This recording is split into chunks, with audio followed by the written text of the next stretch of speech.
Right, so then, good evening, ladies and gentlemen, boys and girls, people of the Nerdic Pro podcast.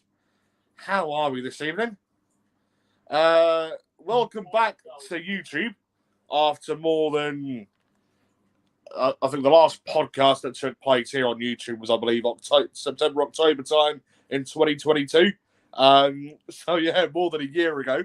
And so my name is, as per usual, Bobby effing Salastar. With me on the line is the man himself, straight from Radio V75, the Showbiz Report, and Team Showbiz, Mr. Showbiz, Mr. Robert Evans. Robert, how are we doing? I'm doing well. How are you doing, Bobby? Yeah, not too bad. Not too bad. Thank you very much. So, we're going to be, myself and Robert are going to be using this as a bit of a tester sort of podcast, so to speak, to try and use StreamYard going forward. And so fingers crossed it works professionally, properly. I've got the actual stream loaded up on a TV just behind the camera, and it seems to be working all jolly good. So So, Robert, what do you want to talk about? Well, let's update ourselves on the draft, shall we? Which continues tonight on Monday Night Raw, obviously. It started on Friday on SmackDown. Yep. Which was night one. Round one, SmackDown got Bianca Belair, Carmelo Hayes, Randy Orton, Nia Jax, LA Knight, The Bloodline, that's Sikoa, Tama Tonga, and Paul Heyman, as well as AJ Styles, Andrade, and announced on social media on Friday night, the OC, Baron Corbin, Cedric Alexander, and Ashante the Adonis. Also on Raw, meanwhile, they got Jey Uso, Seth freaking Rollins, Bron Breakker, Liv Morgan, Ricochet, Sheamus, the Alpha Academy, that's Chad Gable, Otis, Akira Tozawa, and Maxine Dupree, Kiana James, and Shayna Baszler, Zoe Stark, Alba Fyre, Ida Dawn, and Ivar. I think so far it's been a pretty good draft. I think that SmackDown getting Carmelo Hayes is, I think, a huge get. Do you know what I mean? Whereabouts did Bron Breakker go? He's SmackDown. Bron Breakker, yeah. Yep. No, he's Raw. Oh, Raw. Oh, yeah.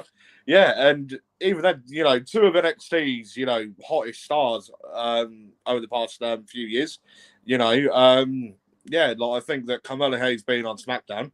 I didn't watch I haven't got round to watching Carmelo Hayes versus Cody Rhodes yet. So I can't comment on the match that they had. Did you get round to seeing that? I haven't got round to seeing it yet. No, I'll admit that. So no. No, fair enough. So and personally, I've not seen anyone say whether or not it was a good match or a terrible match. I think that Alba Fyre and Isla Dawn coming up to Raw, I think is another huge get because they were both huge names on the women's scene here in the UK. Alba Fyre, previously known as Kaylee Ray. Indeed. She was one fantastic wrestler, wrestling for ICW primarily and for Progress, not Progress, Defiant even. And won both their women's titles. So it was good to see, originally it was good to see her, like a part of NXT UK and then come up to NXT and then go into WWE main roster. Do you know what I mean? So, Isla Dawn, she's also a former Progress women's champion as well. And, Ivar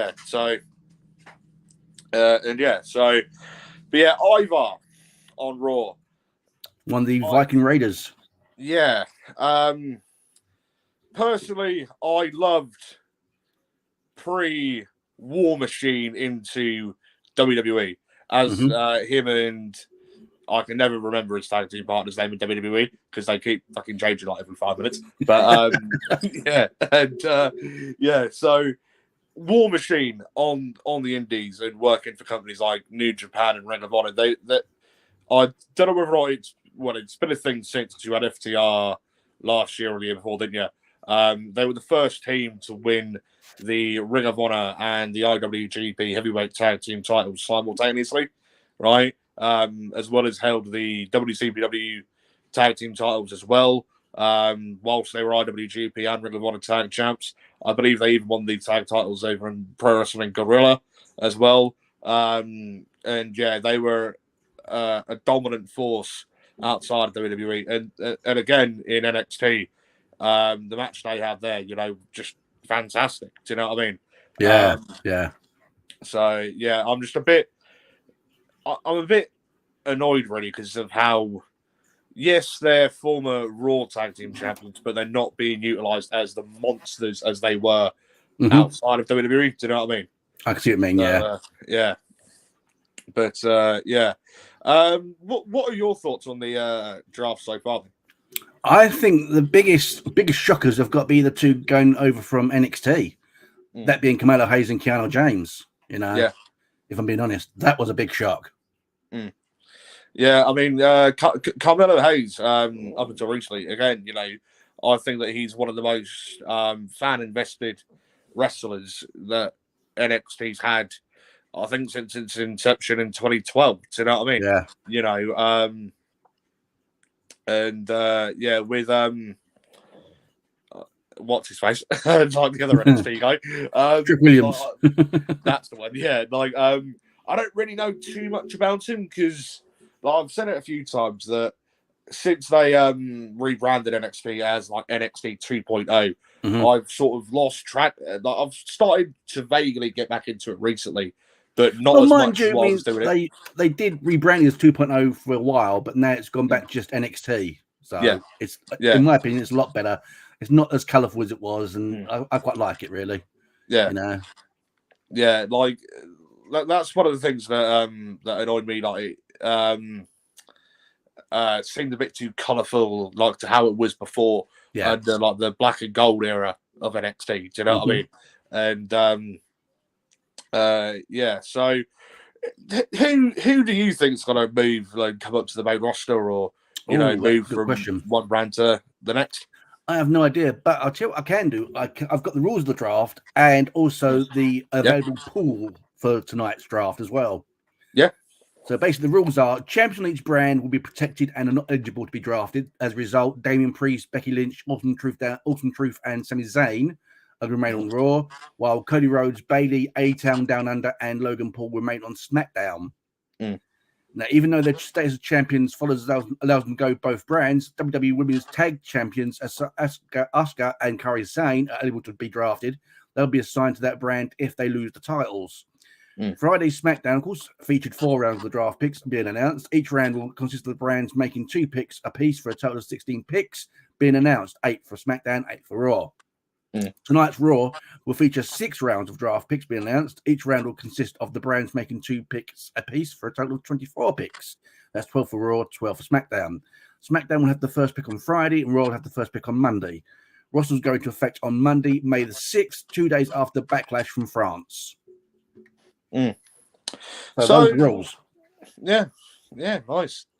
So speaking of Backlash, have we got any thoughts going into Backlash? Oh, it's going to be a belt burner. I tell you, it's going to be a belter of an event, I must admit. Yeah, I mean Damian Priest and Jey Uso. I think that's going to be a barred burner of a match. And Cody's got an opponent. Like, has Cody got an opponent yet? Yes, I believe he's facing AJ Styles for the title. That was it. Yeah. And again, I think that's got to be like another huge match as well. Do you know what I mean? So the 2 main roster world titles being contested for, in 2, like in my opinion, potential, instant classics. In all fairness, I don't ever recall seeing Cody versus AJ in a match, 1-on-1, and I don't ever recall Damian versus Jey 1-on-1 either. Do you know what I mean? I think mainly Jey was going up against JD McDonough and Finn Balor of Judgment Day. But I think Cody and AJ, that's got to be a tight one, and as well Damian Priest versus Jey, personally, I think that Cody will I will predict that Cody will walk away victorious to maybe try to prolong that potential match with The Rock at next year's Mania. Do you know what I mean? Or maybe have that potential rematch for Roman Reigns. But Damian Priest and Jey Uso, that's a match that could go either way, sort of thing. Do you know what I mean? Yeah, absolutely, yeah. So yeah, just thinking about it, like, will they want to book Cody Rhodes versus Roman Reigns and do like a trilogy sort of thing? Obviously last year's Mania, this year's Mania, and like I suppose that you can argue that they have had a sort of trilogy because they had the tag match on night one, didn't they? But as a singles sort of perspective, last year's Mania, this year's Mania, and potentially another match down the line. Do you know what I mean? But with Damian and Jay, they've never really had a pass together. Like their paths have never really crossed. Do you know what I mean? So that could easily be like either way. For argument's sake, because obviously you've got Clash at the Castle coming up, haven't you? Right? In Scotland. Now, rewind to September 3rd, 2022 at the Principality Stadium in Cardiff. Drew got screwed over in a match for the Undisputed title. Yeah, he did, Obviously, Drew was only champion of the World Heavyweight Champion at WrestleMania this year for a total combined time of 5 minutes, 46 seconds. Will he, if Punk isn't available to come back for Clash at the Castle and isn't medically cleared, I do think that they're going to have Drew versus someone for a title at Clash at the Castle. So I think to save it being heel versus heel, so Drew being the heel and Damian Priest being the heel, it may be Jay versus Drew, but it was Damian Priest that beat Drew when it came to him cashing in the Money in the Bank. And so there's several different ways that you can like fantasy book that. Do you know what I mean? Oh, yeah, absolutely, yeah. So, like, have you got any sort of predictions or fantasy booking to go into Backlash? Well, I'm going to go via CBS Sports because I've got it up on my computer here. We've got Backlash predictions, and we've also got a couple of main events called Backlash matches. World Heavyweight Championship, we said Damian Priest taking on Jey Uso. The Undisputed Championship against Cody Rhodes taking on AJ Styles. Prediction-wise, they're going with Dominic Mysterio and Finn Balor taking on Andrade and Ricochet. The IC title could be up for grabs. Sami Zayn taking on Chad Gable. Yeah. Kevin Owens taking on Solo Sikoa or Tama Tonga.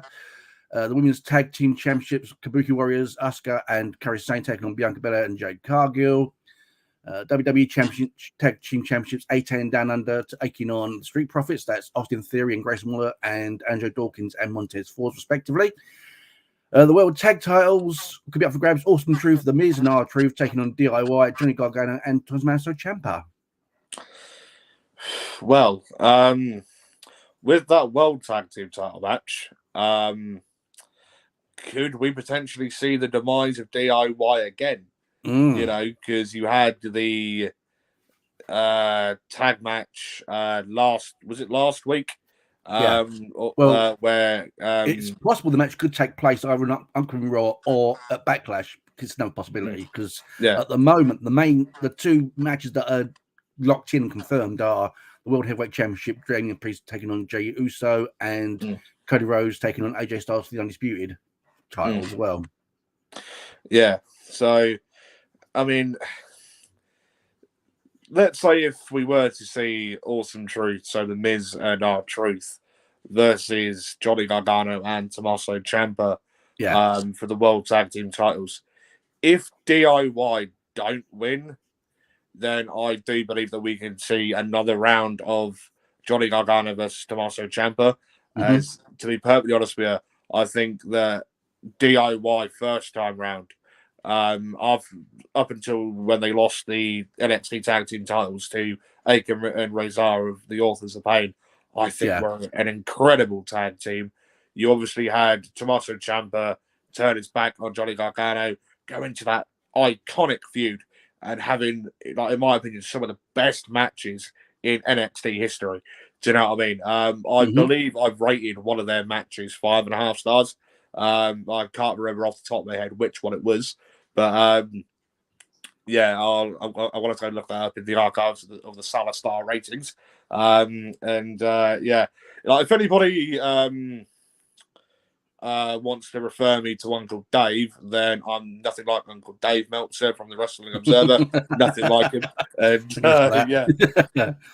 Well, if anything, you know, I'm more of a Jim Cornette guy, or like a Brian Alvarez guy. You know, Brian Alvarez from the Wrestling Observer, you know what I mean? And obviously Jim Cornette, you know, legend. And yeah, but without trying to start World War III in the comments, yeah, I think they had some great matches, and then when Gargano won the North American title, they then started transitioning into getting back into a tag team. They both were in a similar sort of time where they both had the NXT title, and then they both came back as DIY, and then they sort of ended up temporarily splitting up again, because Gargano did a few bits and pieces on the main roster and what have you, and yeah, now he's officially up on the main roster. You know, I wouldn't mind seeing DIY as World Tag Team Champions. Do you know what I mean? You know, But I also wouldn't mind seeing a bit of a decent title reign from Awesome Truth, because I think that it would be good for WWE to have more, you know, like tag teams, like, and actually start taking tag wrestling seriously. Do you know what I mean? So. I mean, it's looking likely that it's going to be a 6 p.m. start for us here in the UK for Backlash France, which is on Saturday, May the 4th. That's this Saturday, I believe. And there's an updated match card to see at the Metro. As mentioned, the code of AJ Styles undisputed WWE title, the World Heavyweight title again, Damian Priest taking on Jey Uso. There's going to be a women's title match, Bayley taking on Naomi and Timothy Stratton. And also women's tag titles are up for grabs. Kabuki Warriors taking on Bianca Belair and Jade Cargill, as well as Randy Orton and Kevin Owens taking on Solo Sikoa and Tamatonga.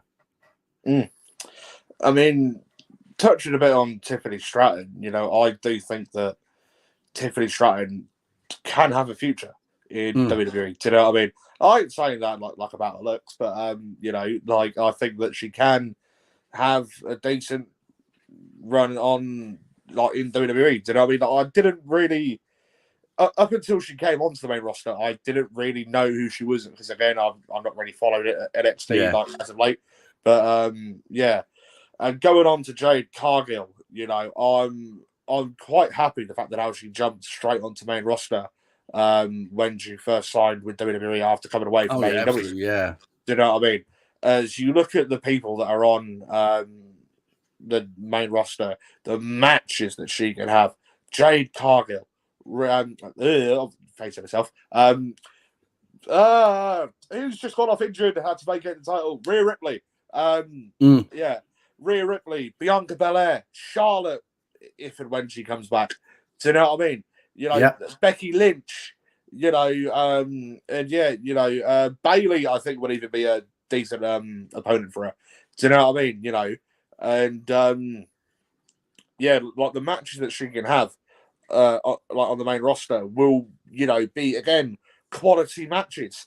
You know, and I think that going back to when Jade Cargill entered the Rumble, in like the 10 minutes that she was in that Rumble match for, I think that how WWE used her in the Rumble, I think they made her look like a bigger star in the 10 minutes that she was in that Rumble match for than her entire AEW run.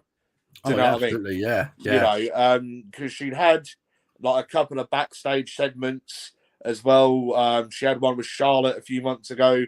You know, and I thought then, holy shit, could we see Charlotte and Jade Cargill? Because at that point I thought, Christ, like, could we see this soon? And I'm like, I will definitely, like, if it happens on a episode of SmackDown, I can happily watch that live. If it happens on a pay-per-view, I will happily watch that live on the network. Do you know what I mean? Yeah. And so and specifically watch the show to specifically see that certain match. Do you know what I mean? Mm-hmm. And what other matches were potentially been on there? The Kabuki Warriors and who was it? Sorry, Bianca Belair and Jade Cargill. Oh, fair enough. When it comes to the women's tag titles, no disrespect to the women, but it's a title that I keep forgetting actually exists. Yeah. You know what I mean? They've never really had any mid-card, upper mid-card caliber matches. Since they came out the Thunderdome, it's always really been one of the opening matches, for the women's tag titles. Whether it have been on an episode of Raw or SmackDown or a pay-per-view, it's always been like one of the first couple of matches, like as people tend to call it, like a filler match, just to put like another match on the card. Do you know what I mean?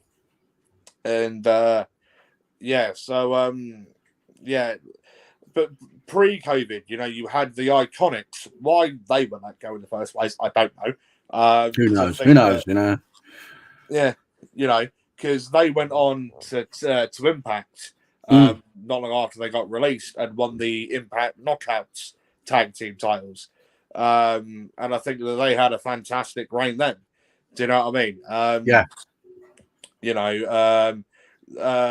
Bailey and Sasha Banks, or Mercedes Moné, as she's known as now.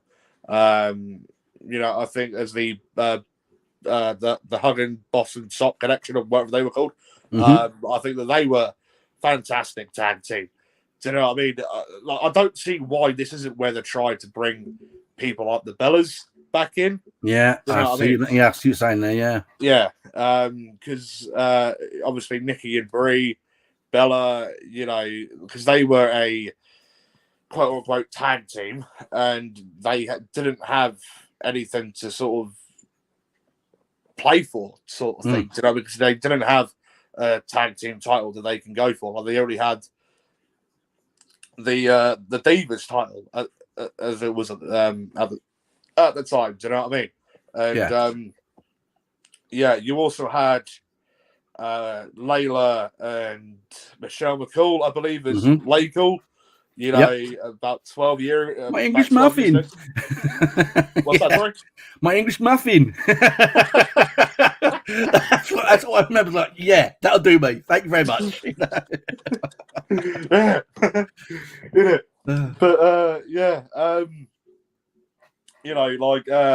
think them two could have made a decent tag team currently. Do you know what I mean? And it's like, I don't see why they're not bringing people from the past back. They did have Trish Stratus come back vaguely, and Lita as well come back vaguely last year, didn't they? But I don't see why they didn't, prolong that to, help give, like the younger talent, and give it until at least like another draft to bring in these greener women who have probably not been in the business as long as, like your Becky Lynch's, your Bianca Belairs, your Jade Cargill's, etc. Do you know what I mean? Like, to help put them over against people like Trish Stratus and Lita. Do you know what I mean?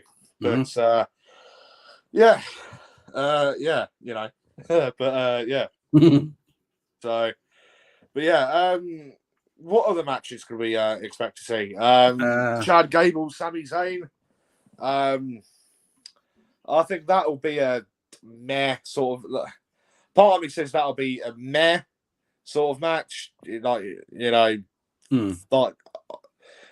Uncle Dave will probably rate it 3 stars, which is like your standard sort of 10-12 minute match. Or it could stand out as a great amateur style match, because you've got Chad Gable, who's a former Olympic amateur star, isn't he? and obviously got that amateur background in him. I think that him and Jason Jordan versus FTR in NXT, I think, was one of the greatest tag team matches that I've seen in the modern era. Do you know what I mean?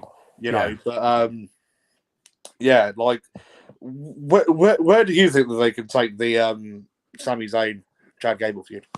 Oh, who knows? Because I mean, like now Chad Gable's turned full heel. Let's be honest. It could go. I mean, it'd be a case of he'll probably get Alpha Academy in to help him out get the title and stuff like that. I reckon because he's made them say basically that anything to win. So, yeah, I mean, is this where we end up seeing like the demise of Alpha Academy? Or... Could be. So they did start out as heels, didn't they? Otis and Chad Gable. Then they turned face, and now they're back to heels again. Yeah. Although Otis looks remarkably nonplussed about being a heel. He's not too sure about it, is he? Yeah. From what I'm saying. Yeah.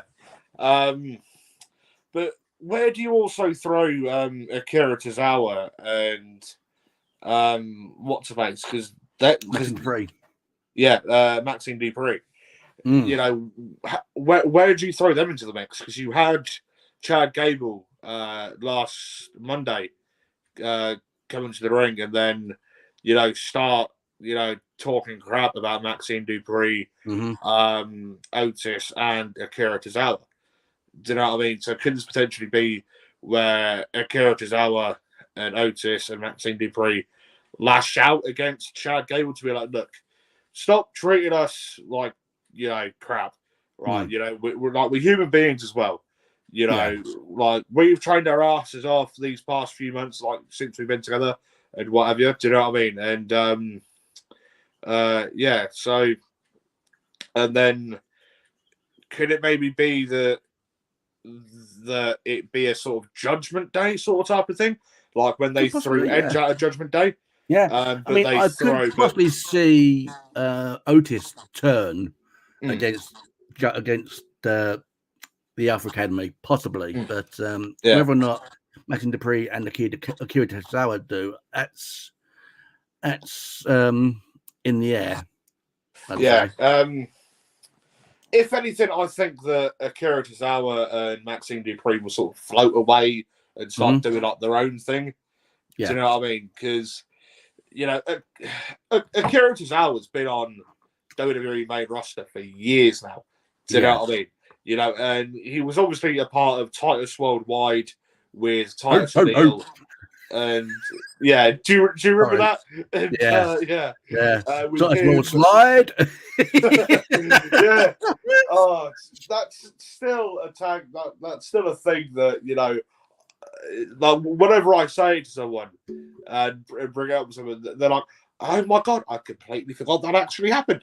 And because you had him, you had Akira Tozawa, Titus O'Neil, Apollo Crews, and Dana Brooke, didn't you?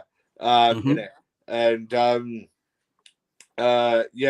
that's the only sort of thing that he sort of had been a part of, and you also had him as the cruiserweight champion, I think, for 6 days or something stupid, and then he had a sort of couple of bits and pieces with the 24/7 title with Reggie. Do you remember him? Yeah, and who's now known as Scripps. Yeah, in it, and so he's never really had that sort of big sort of oomph in his sort of push with WWE. Do you know what I mean? Yeah.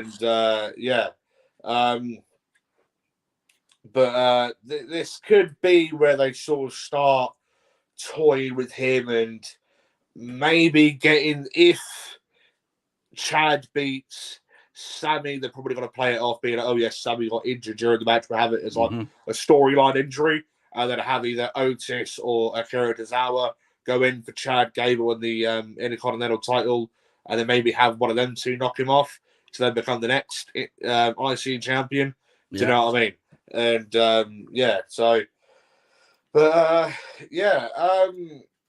when it comes to something like the United States title, where do you think they're going to play out with that? Well, that's a good question. That is a really good question. I'm not certain because I mean it's a surprise that Logan Paul's got the title for a start. Let's be honest. Yeah. You know. Don't remind me. Oh God. Yeah, I know, but yeah. So, But yeah, I seen something on Facebook earlier. I can't remember who it was who posted it. It was one of these wrestling pages that I follow on Facebook, and they shared this tweet that Bronson Reed had put up, holding the United States title. I can't remember exactly what the tweet said, but it was the case of that he's coming for that he's actually coming for a title and what have you. So I'm like, can we potentially I couldn't really understand how Bronson Reed would get into a match against Logan Paul because Logan Paul is storylined or not a heel anyways, because at the end of the day, like he's a massive prick anyways. Do you know what I mean? You know, and Bronson Reed's being played as this heel as well. So it's like it wouldn't really work out having two people that are not well liked by the crowd in a title match and then see like a title change. Do you know what I mean? Into it. Do you know what I mean? So yeah. I mean, speaking of Bronson Reed, I spoke out about it on Facebook because a lot of people have slated him on Facebook for speaking out about getting fan mail at home. At his home address, and I basically said, no, he's not having to go at the fans. He's not hated the fans at all. What he's basically saying is he'd rather you send the fan mail to his home to the Performance Center or WWHQ, which is understandable, fully understandable. If I was a professional wrestler, I wouldn't want fan mail coming to my home because that is, for want of a better word, that's how stalking starts. You know, but you know, I say fair play to the guy. It's an invasion of privacy, isn't it? Exactly, you know what I mean? Exactly. That's exactly what it is. Yeah. So, like he's well within his rights to, you know, not want, you know, fans at his address and what have you. And to an extent, like it does annoy me when you have fans at airports and all that, you know, you know, wanting to get autographs off, you know, the wrestlers and all that, literally straight away after getting off the flight. And it's like, chances are they've probably just come back from a tour. Like, you know, been on the road for God knows how long, you know, probably had no sleep the past couple of weeks, you know, because at the end of the day, you know, wrestlers do travel a hell of a lot. Yeah. You know what I mean? So, you know, their tiredness and what have you can be proper down low. Do you know what I mean?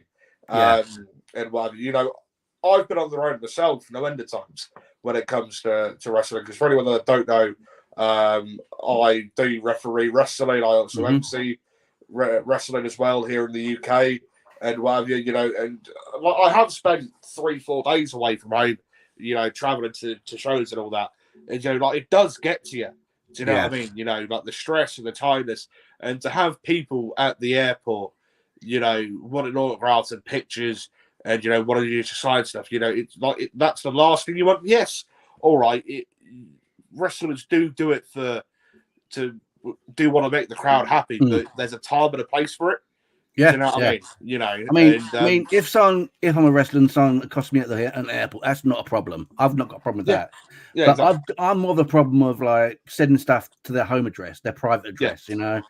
Yeah, exactly. Why would you do that? You know, exactly. It does make sense to me. But, you know, exactly. You know, and like especially if Bronson Reed's got kids as well. Exactly, you know, it's the exact same thing. Yeah, it's the exact reason why. Yeah, because he's got family. You know, he's got a young family in that, and he's protecting his family, which is understandable. Yeah, exactly. You know, because fundamentally, you know, his family would be his main prerogative and like his main priorities.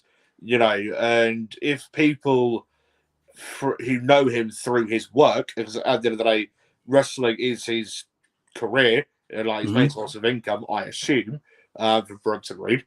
You know, and if people from his job, who like you know him through his job, are continuously either approaching the house or sending stuff to the house, his wife, his kids, you know, are probably going to think, look, you know, come on, like sort your stuff out, and this can potentially create some tension between them. Do you know what I mean? Yeah. You know, and so like, and this is also where, because I know that some people have these things called PO boxes. Mm-hmm. I don't know whether or not that's a thing out in the States, but so you can get stuff sent to like a local mail, like a local like Royal Mail depot sort of place, and send like fan mail. Like quite a lot of YouTubers have them. I think that Logan Paul's actually got one as well. Yeah. And like you can send fan mail to them and whatever, like letters and stuff for them to try out, like videos and vlogs and all that. And they'll then do it, like opening it up on videos and all that. But that stuff I can't respect, as you said. Mm-hmm. But sending stuff to like the home address, that to me doesn't fly. Do you know what I mean? No, And exactly. So, but when it comes to going back to Cody, AJ, and Jay and Damian Priest, where do you think that these matches can go? Oh, that's a good question. I reckon Damian Priest is going to definitely retain, as is Cody Rhodes, because he's just won the title, just finished the story. He's not going to lose it that quickly, is he? Let's be honest. Yeah, exactly. Like they're not going to spend all this time building it up. 2 years now of him being back. He spent best part of 8 months out on the shelf. Through a torn pec and all that. Mm-hmm. I still remember watching that Head of the Cell show live, and in the main event when he was taking off his against Seth, and seeing that whole side of him, literally purple, like a very dark shade of purple. I thought, oh my god, do you know what I mean? Yeah. But technically, like, you could have it as multiple decades worth of storytelling as well, because you look at absolutely. Sorry, absolutely, I totally agree with you. Yeah, because they could have, because you could go back to back in 1977, when the American Dream Dusty Rhodes was in a match. Who would have been champion in 77? That would have been either superstar Billy Graham or Bob Backlund around that sort of time. So they wouldn't have. Bob Backlund was a massive babyface at the time, so I would have assumed it would have been superstar Billy Graham. Yeah. Having like the champion's advantage and all that, like you won the match via count out. Dusty Rhodes won the match via count out, but obviously champion's advantage. The challenger then won't win it through the champion's advantage. So that would have been how they took the title off him, and then Cody then coming in, years ago and trying to become a big sort of name in the business. Obviously getting released back in 2016, having done some, like in my opinion, like some remarkable stuff for companies like Ring of Honor, What Culture Pro Wrestling, Global Force Wrestling. Do you remember them, Jeff Jarrett? Yeah. Impact, TNA. Done some great stuff there, and obviously was one of the foundations of what's now known as All Elite Wrestling, for the original All In. Do you know what I mean? Back in 2018, like October 2018, in Chicago, and so like that's literally how long ago would have been 1977? 50 years in 3 years' time, so 47 years, like worth of storytelling. Do you know what I mean? Like that's a long old. So and then obviously with Cody coming back, coming back from his injury, winning last year's Rumble, in his first match back, and losing out to Roman Reigns last year, getting cheated out. And then this year, having people like The Rock, The Undertaker, John Cena, Solo Sikoa all get involved as well. Jimmy and Jey Uso, do you know what I mean? And so I've just received some huge news. Oh dear. On Facebook, because in August 24th and 25th, there's an Essex Comic Con happening at Sheffield 100 in Grays in Essex. And they've mentioned two of the people that are coming on Sunday the 25th. They've got Russ Sandbridge, who is an English actor who's worked on as a body double for Andy Serkis in Star Wars Episode 8, Last Jedi, and played a Wookiee slave in Solo, a Star Wars story. But the big news, they've got a WWE Hall of Famer as a weekend guest for the whole weekend. This is the breaking news. None other than Brutus the Barber Beefcake. You know what? I've never known Brutus the Barber Beefcake to even have been anywhere near the UK, let alone do like conventions over here. Do you know what I mean? You know, so I think that would, like, wow. Where's this in Grays? Yep, at Trafford 100. Yeah, I believe it's at the. Hang on, I'll just bring it down. Hang on. Trafford 100 School, RM16 6SA is where it's going to be held. Hell, nice. Yeah.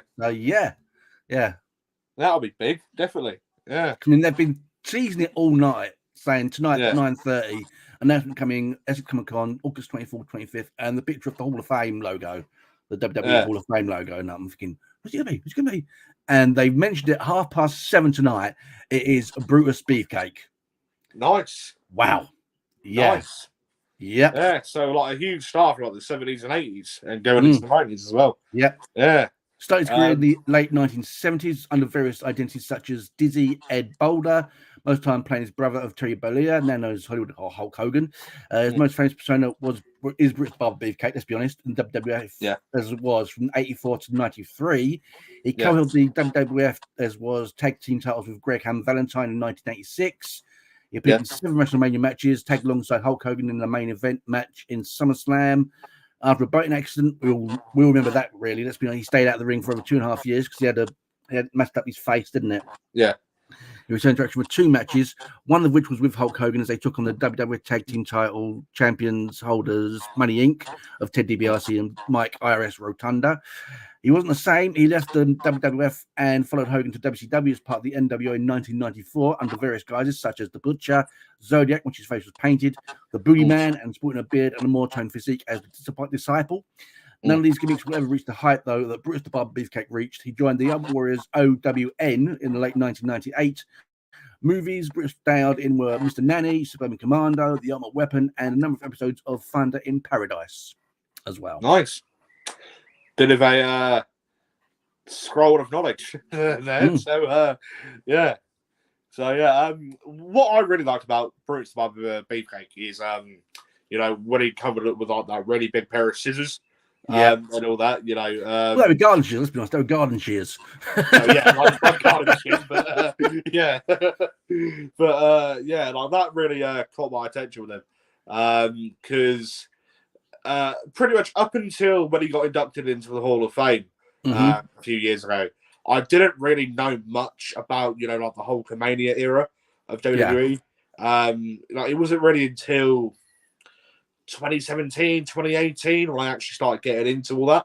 I knew lots about WCW and early day TNA and what have you, but I didn't really know much about like from 82 to 92 as it's known as like the golden era of WWE.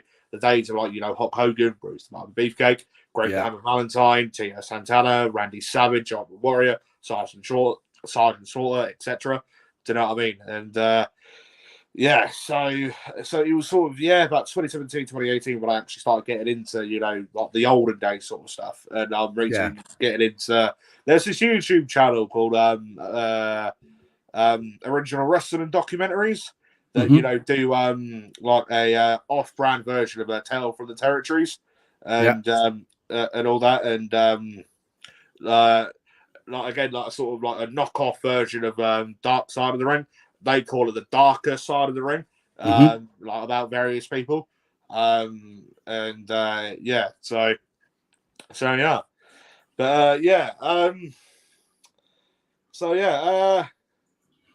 from all that, what else do you want to talk about?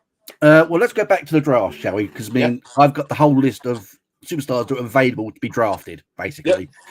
We've got Hashtag DIY. We've got Apollo Crews, Braun Strowman, Bronson Reed, Candice LeRae and Indy Hartwell, Chelsea Green and Piper Niven, CM Punk, the Creed brothers, consisting of Julius Creed, Brutus Creed, and of course Ivy Nile.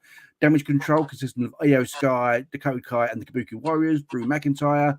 The Final Testament, consisting of Karrion Kross, AOP, or the Authors of Pain, Scarlett and Paul Ellering. Giovanni Vinci, Imperium, consisting of Gunther and Ludwig Kaiser, because Giovanni's recently been booted out of Imperium.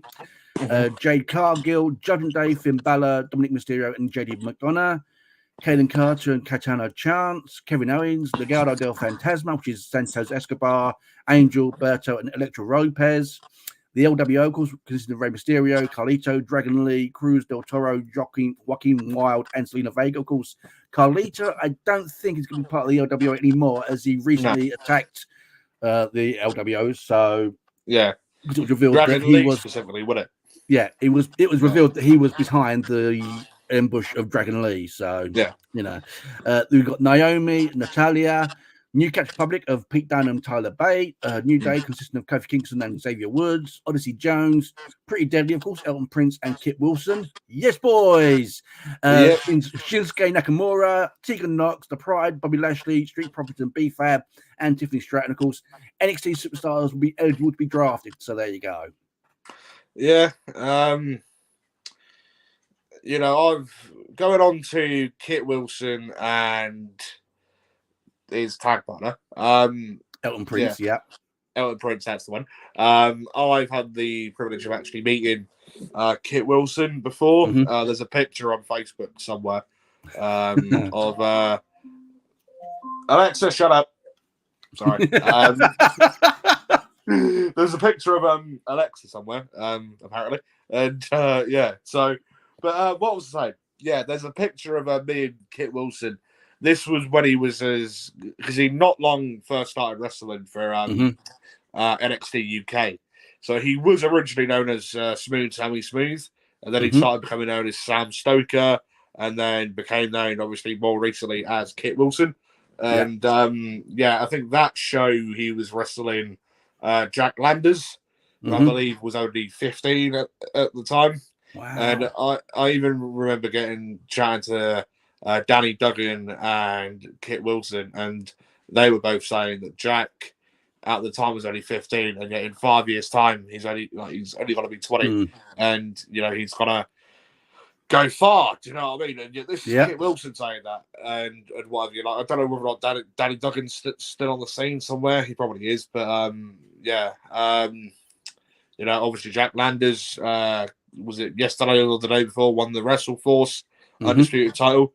Fantastic like achievement with him. So well done, Jack, if you're watching.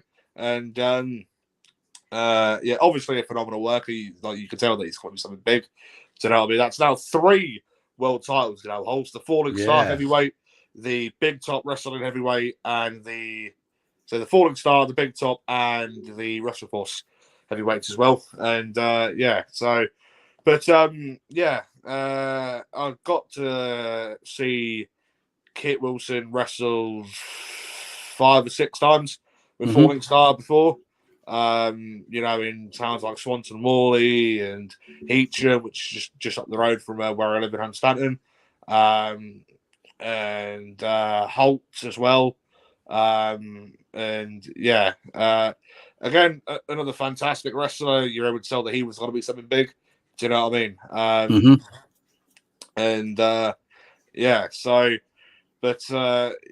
Do you think that Pretty Deadly are going to go anywhere anytime soon? Quite possibly. You never know. You don't know which way Triple H is going to lead the storyline. Sort of lead the storyline and that. So you never know. But thankfully, the PG era is officially over. It's dead and buried. Exactly. Yeah, I mean, now going into this Renaissance era. Do you know what I mean? Yeah. And if it's going to be anything like how he was booking NXT before, then I've got very high expectations. Do you know what I mean? I've got to say, this year's WrestleMania 40 was... They couldn't have done it any better, brilliant. in my opinion. It was the best one ever, in my opinion. Definitely. Both nights' main events are fantastic. That World Heavyweight title match, pure class. All the stuff going in with the women, with Bailey, again, fantastic. Really could have done a better job, in my opinion. All the storytelling going into it, could have done a better job, even if they attempted to. That is not my opinion, but it is my opinion. Plus, it's also a factual statement. They could not have done any better, even if they tried. And the fact on how I actually burst out crying watching that main event of night 2, of joy, the fact that how 1,316 days worth of hurt had actually been ended by that reign of Roman Reigns. Do you know what I mean? But as much as what people give Roman Reigns shit and what have you, it came out a day or two after night 2 of Mania. He was wrestling, right, while during this 1,300-day reign as undisputed Universal Champion, whilst he actually still had leukemia. Do you know what I mean? So I think that he was wrestling, putting on some very good matches as well for that title, battling something like leukemia as well. I think that cinched it for me to put him as much as what I've slagged him off before. I'm not only saying it because I found out that he was fighting someone like that. Because I was hearing that he had it years ago. But I've always rated Roman Reigns and like the Bloodline storyline as being really good. Do you know what I mean? And I think that just cinches it for me to put him in a spot, as a fantastic champion. Do you know what I mean? Absolutely, yeah. So, but I think it's good the fact that now they give it to somebody like Cody. But looking at it from this way, had Cody Rhodes have never have actually left AEW, who would WWE have then put the title on? Had Cody Rhodes never actually left? That is a really good AEW. question. Oh yeah. That is a question enough, that is, isn't it? Because just think, they'd have had to have put somebody else. They'd have had to have put somebody else to win last year's Rumble, main event last year's Mania, win this year's Rumble, and main event this year's Mania. Yeah. Do you know what I mean? Yeah. So yeah. I was speaking to Stuart a couple of days ago, and he was saying, there'd been talks for ages about us seeing Roman Reigns versus The Rock. Yeah. Do you know what I mean? For the title. And then they had Cody Rhodes come in, into the mix. And I think that they were sort of toying with that idea to have like back-to-back Manias and all that, and have Cody become back-to-back Rumble winner, and have that as a longer-term storytelling aspect. Do you know what I mean? Which I think Cody coming back from AEW into the WWE, I think has done him the world of good. Do you know what I mean? Because just think he's now won the title that no one in his family has ever actually won. Do you know what I mean? Because Dusty won the NWA title on, I believe, 3 separate occasions. Cody won that. So again, he to an extent finished the story with that when he beat Nick Aldis for the NWA title. But then he's also finished the story winning the title that his father or even his brother, Dustin Goldust, never actually won either. Do you know what I mean? So yeah. But yeah. So, what's sort of been your take on the whole story, shall we say, with Cody? It's been interesting. Personally, I think it's been interesting, but I mean, I'm looking at a different perspective of people saying like, well, The Rock is this and that and whatever. But personally, I think it's a great story, without going into behind the scenes stuff, but it is a great story. We could have had Rock versus Roman Reigns at WrestleMania. We didn't, which in itself would have been a great match. But the flip side of the coin is Cody winning the Rumble, then gets to choose who he goes against. So of course he's going against Roman Reigns, isn't he? Yeah, exactly. So, it was a great swerve, and I absolutely loved it. Yeah, yeah, the fact that now they brought in John Cena, because they've obviously had the back-to-back Mania matches with Cena. Because apparently, I believe Stone Cold wasn't going to do it because they couldn't money, whether. Yeah, like from what I'd heard, like they couldn't come to terms on money, and whatever. And WWE couldn't meet his criteria for how much he wanted to get paid. And biggest pop for me and Jackie, my co-founder of Team Showbiz. I've got to say this. Am I going to? Can I swear? Yeah. We literally both lost our shit when the bell went and the lights went out and Taker turned up. We literally lost our shit. I. We absolutely lost our shit. I'm not joking. Oh, so did boy. The Undertaker, in my opinion, like, is my most favorite wrestler of all time. I'm a massive Undertaker mark, right? And as soon as The Rock was, holding his belt above Cody to, whack him around the back, right? And the dong went out, and then the dong. Half a time standing. Yes, exactly. We both lost our shit. I'm surprised on how I didn't get half of Norfolk fucking, putting in fucking noise complaints in with the council. Do you know what I mean? Absolutely, And then he came in just doing that one move to the Rock and giving him a choke slam. Oh yeah. That made my night.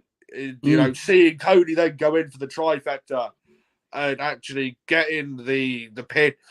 And hearing Michael Cole on commentary saying, "Finish the story." My God, as soon as the referee hit 3, I genuinely burst out crying. Do you know what I mean?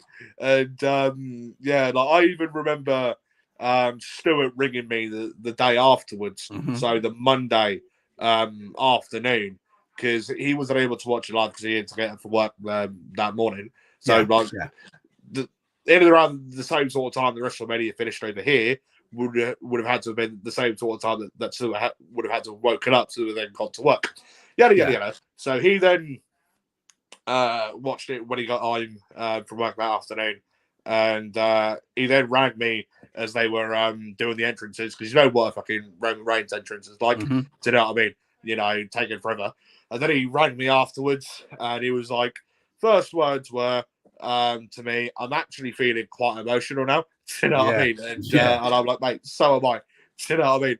Honestly, I have watched the videos of fans, like fan videos, like fan home videos, fans actually being there in Philadelphia, and videos that WWE have put up. Have you seen the Samantha Irvin video? Right? Yes, the ring announcer. If you want my personal opinion on that, my personal opinion on that? Yeah. My personal opinion is, fine, get swept up in the moment and that, but fine. But show some professionalism, That's my personal take on it, but... Yeah, it is. And, so, I've seen that video, no end of times. Do you know what I mean? Of Cody actually getting the 3, the crowd going mental. Do you know what I mean? And, so... But when it comes to the draft, what can we expect to see coming out tonight, do you think?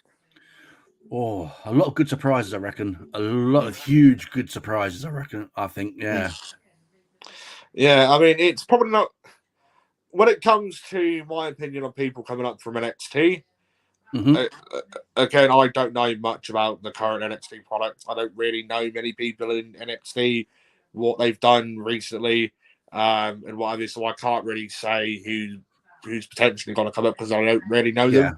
Do you know what I mean? So it's literally only going to be my opinions of who I think is going to jump from brand to brand. Do you know what I mean? But the Karrion Kross and AOP, I think they'll jump.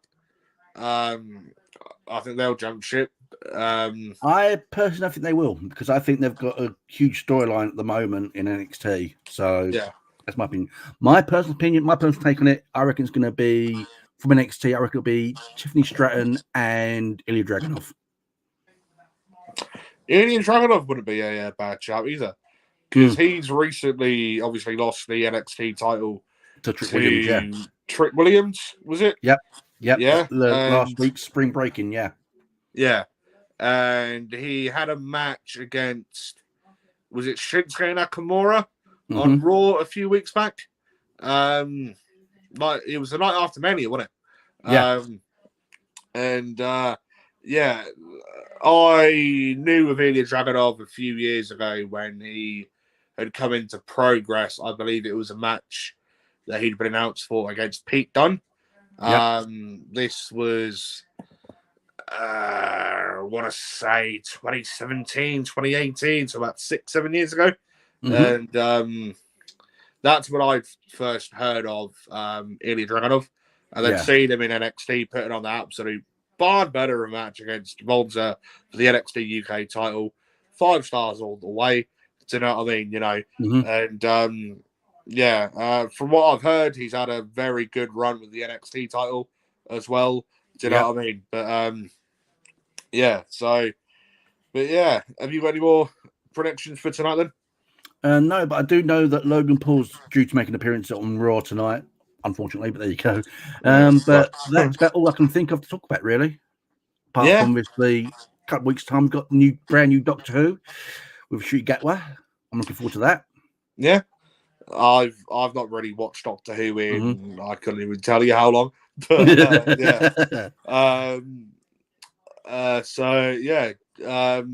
looking forward to that then? Oh, absolutely, yeah. Sri Gatwa is just perfect as the Doctor, in my personal opinion. You know, I felt it from the moment he appeared at the 3rd anniversary special, The Giggle, and then the Christmas special just cemented it for me, really. And Millie Gibson. Yes, please. Sorry. I know. But I'm honest. You know, I'll be honest with you. Sorry. It's just got a bit warm in here. So yeah.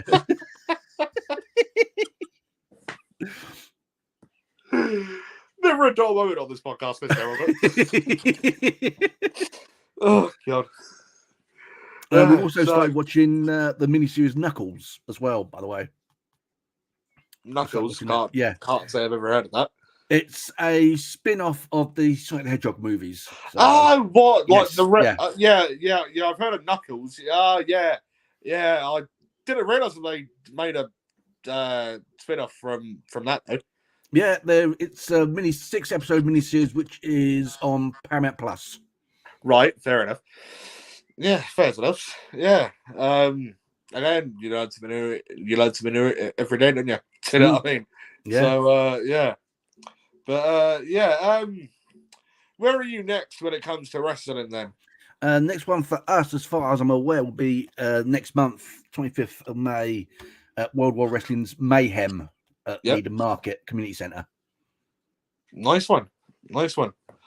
So yeah, ladies and gentlemen, as I mentioned earlier, I am also a impartial referee and MC on the British wrestling scene. If you want to catch me anywhere, and what have you, then the next show that I'm on is Sunday, May the 26th at the Pelham Suite on Cambridge Road in Grimsby, when I return to Old School Wrestling UK. You can buy your tickets through www.ticketsource.co.uk/OSW.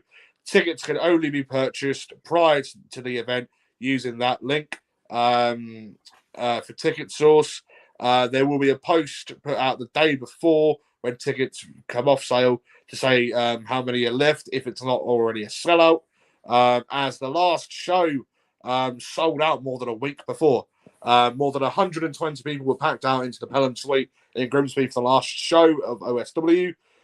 Then the following night, I am back with Big Top Wrestling on Monday, May the 27th on Lifeboat Plane in Sheringham here in Norfolk, literally directly next door to the Wyndham Arms pub in Sheringham. That is a free public open space event, so it's a free show to any and all people that want to come along to that. No need to pre-book your place. It's literally turn up, ring right in front of you. Enjoy yourself, sort of type of thing. And yeah, the matches announced for OSW are Ramus Kane versus the international star Jack Bennett, Joel Cobra, the Bradford Bruiser Joel Cobra versus brother Bo and brother Caleb Carter. The landlord Mikey Andrews versus brother Bo Carter. Caleb and Bo are a part of the Denton tag team. Who else is on that show? So the OSW heavyweight title of Kemper will be defending against the number one contender, the Egyptian giant killer Young Horus, and the Barnsley Wrestling champion, Mr. Lee, versus the Fight Factory Wrestling European champion, the King of Anarchy Dutch. If Mr. Lee loses by way of a pinfall, then he must immediately relinquish and vacate the Barnsley Wrestling Championship. Moving on to the next night in Sheringham for Big Top. The two matches that have been announced for that at the time of recording this podcast are six-man tag match, Sunset Skip, Swede and Furio versus the UK Pitbulls versus the hometown team of the UK Pitbulls and the Alpha Athlete CW Davis. And for the BTW East Anglian Championship, Brett Semtek defending against British wrestling legend, the Wonder Kid Johnny Storm. And then my next show is that Saturday, the 1st of June, at the Rycroft Sports and Leisure Centre in Rye Hill, Wakefield, just off Mulberry Avenue. WF42BB is the postcode for that. Tickets are only purchasable on the door. £10 for an adult, £5 for a child, £25 for a family ticket, consisting of 2 adults, 2 children. The matches that have been announced for that are for the British Wrestling Federation Heavyweight Championship, the landlord Mikey Andrews versus the new British Promotions Heavyweight Champion Tommy Rocker. Reese Lightning versus Kid Rothrock for Kid Rothrock's number one contendership to the BWF Heavyweight Championship. Also announced to appear on that show are World of Sport legend Tiger McGuigan, West Danger, the young veteran, Dan Domain, Callum Jakester, The Fire, Aiden Sparks, as I even believe, put on Facebook recently that he will be appearing on that show. And so many more people yet to come as well. So, yeah. Right. So if we talk about World War Wrestling, Mayhem on the 25th of May, obviously the Needham Hall Market Community Centre, we've got a 6-person tag match featuring a winner-take-all, the Rebellion taking on Dead Sea Souls. If the Rebellion win, they regain their tag titles, and Sky Smith obviously retains her women's title. But if the Dead Sea Souls win, they retain the tag titles, and Violet Knight will gain the women's title as well. So that's nice. A match. We've got Corey McRae versus the Lightning Kid Ollie Blake. Finally happening, as mentioned at Stone Market Slam 12, which I was at, and I was the one who started the welcome back chant for Ollie Blake. So nice. I'll take credit for that. I don't care. So it was me. I started it, and Ollie Blake looked at me and smiled, and then it just went round the whole area, whole Stone Market. It was brilliant, absolutely brilliant. Mark True taking on Rudy Root, the retro dude, and then we've got Lunatrix taking on the very shapely and very full, and it's going to be an absolute battle for her. Lunatrix taking on Layla Elise. Nice card there as of recording this podcast, and then June the 1st. I'm going to talk about it because I love CXW wrestling. Bangers and Smash. What a name! What a card! What a name! What a card! Just let people know, I sometimes do ring announce, and sometimes I'm a commentator as well on CXW events. So, main event is going to be Saxon Huxley taking on the current CXW champion, the controversial Good Doctor Leonardo Darwin, and the Wonder Kid Johnny Storm in a 3-way dance ladder match. That is more than worth the ticket admission alone, in my opinion. Absolutely. We've also got Rudy Root, the retro dude, taking on Sassy Bear Clarence, taking on Jack Landers, taking on RJ Singh, the King, of course, taking on Sunset Skip, and Jack Landers making his debut, of course, and Jim Diehard making his CXW debut as well. We've also got the CXW Tag Team Championship up for grabs as the UK Pitbulls take on British Top Team. Insert name here. We are a great tag team, and the Knights, another great tag team. 4 wonderful tag teams there, in my personal opinion. Yeah. Nina Samuels will be defending her CXW title against Sapphire Reed. Oh, that's going to be a belter of a match. Oh, yes, indeed do. Yeah. Tim Strange taking on Joey Naylor, the current CXW Extreme Champion, as well as Michael Caden and Danny Darko, with a special guest referee, Little Legs. Yes, the star of 4 Harry Potter films. Absolutely, a great friend of the Field of Flatliner as well. Yeah. King of Performance, Kelly Six, taking on Shah Samuels in the Best of Brit Wres series, the East End Butcher there, and also making his CXW debut, the mysterious Furio, and he'll be taking on a mystery opponent to be named On the Night. That, I think every single match in particular is more than worth the ticket money alone. Absolutely. You know, I've said this before about CXW, and I'll happily say it again. You know, they put on incredible cards. Do you know what I mean? More than 500 people were at the previous event in March. You know, says it all. You know, like I've said it before. You know, and at the end of the day, I don't actually even really care what the promoters hear this, right? Like what the wrestling promoters hear this.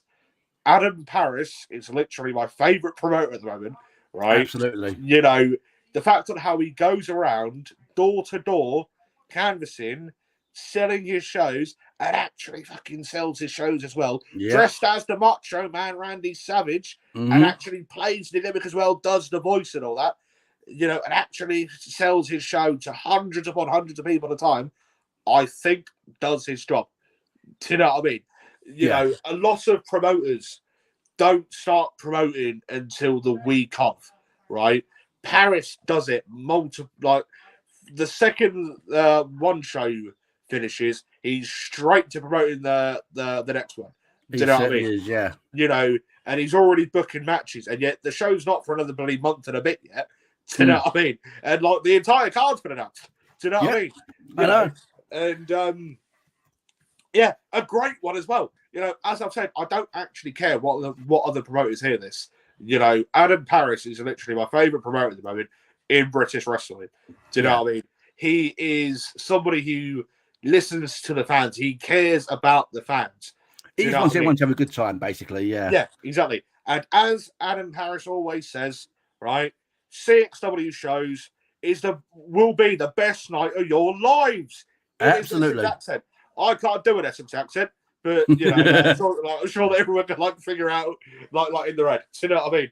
So yeah. Speaking of this Sunday at the Rosehill Pavilion in Sutton, that's up in London, we've got the FPW Crowning Glory 2024 huge main event. Big wavy Roy Johnson, the current champion, taking on the former champion, the East End Butcher Shah Samuels, in what promises to be an absolute belter of a match. And the 87 have been banned from ringside. Make it up if you will. Nice. So I assume that they are either Roy Johnson's or Shah Samuels sort of like posse sort of type of people. Yeah.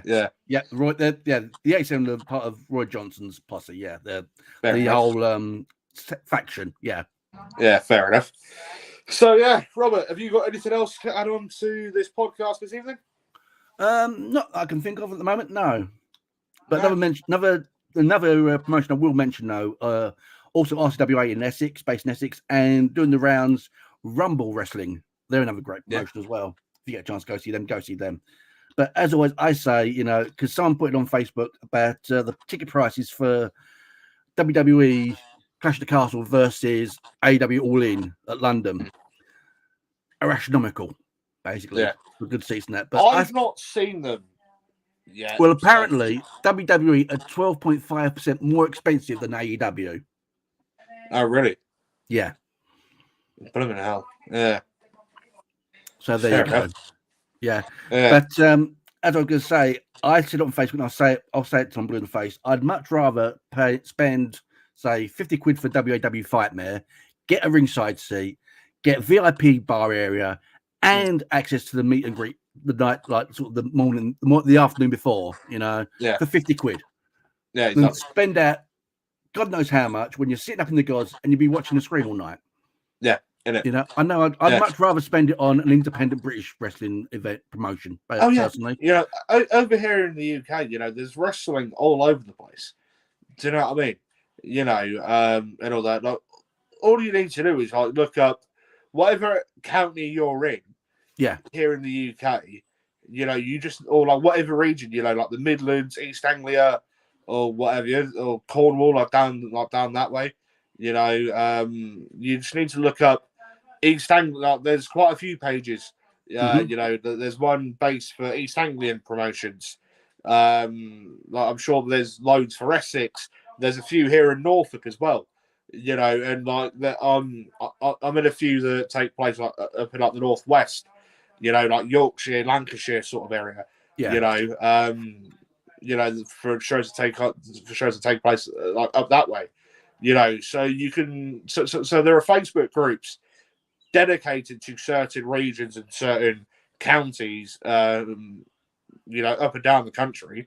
Mm-hmm. So go and support local British wrestling.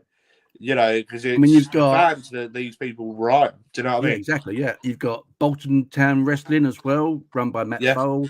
You've got Phoenix Pro Wrestling, which was just started up in the Isle of Wight, that's run by Rude Root and Una Tricks. Yeah, there's so many good stuff out. There's so much good stuff out there. Yeah, exactly. Classic UK Pro Wrestling, UCUKPW. Yeah, exactly. There's just enough promotions out there that are good and brilliant and give you bang for your buck, basically. Yeah, exactly.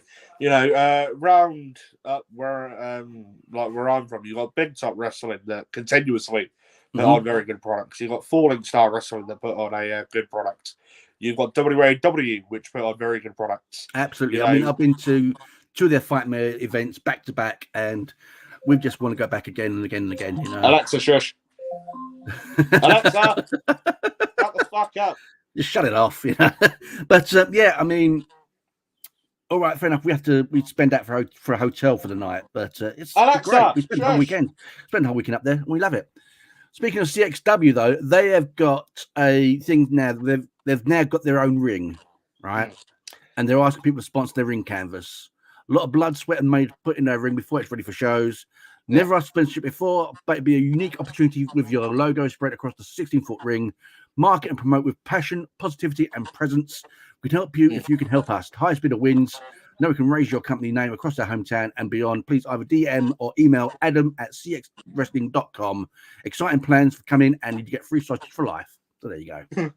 Nice. So yeah. Anyways, Robert, it's been an absolute pleasure doing another podcast with you this evening, and I think we've done quite well, in all honesty, for a first YouTube stream, and all that. So I think that we might start using this on a more frequent basis. Like it was your idea to, start using it. So like you can take credit for that one. So absolutely. Yeah. So, anyways, ladies and gentlemen, boys and girls, thank you all very much to those of you that have been watching live. Robert, thanks again. My pleasure. Do you want to plug your Team Showbiz bits and pieces? Yep, I will be on air tomorrow morning via www.radiov75.com for the breakfast show. As always, we've got great stuff on there. We've got the features like the factoids with Doctor Who. We've got weird news. We've also got the riddle of the day, the rom-com quiz, and the movie quiz as well.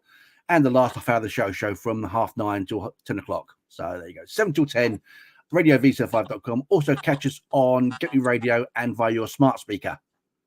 Nice one. So go check them out. Team Showbiz established in, I believe, 2006. Yes, we were. Yes, indeed. Lovely jubbly. So ladies and gentlemen, boys and girls, people of the Nerdic Pro Podcast and YouTube, my name is, as per usual, Ben Bobby Effin Salistar. I've been your former two-time Nerdic Pro Podcast General Manager and a former Classic UK Pro Wrestling 24/7 champion. With me on the line has been Mr. Showbiz himself, Mr. Robert Evans. And we shall be seeing all you guys later on. Thank you all very much for watching. Ringside. You most certainly will do. Robert, it's been a pleasure, and thank you very much.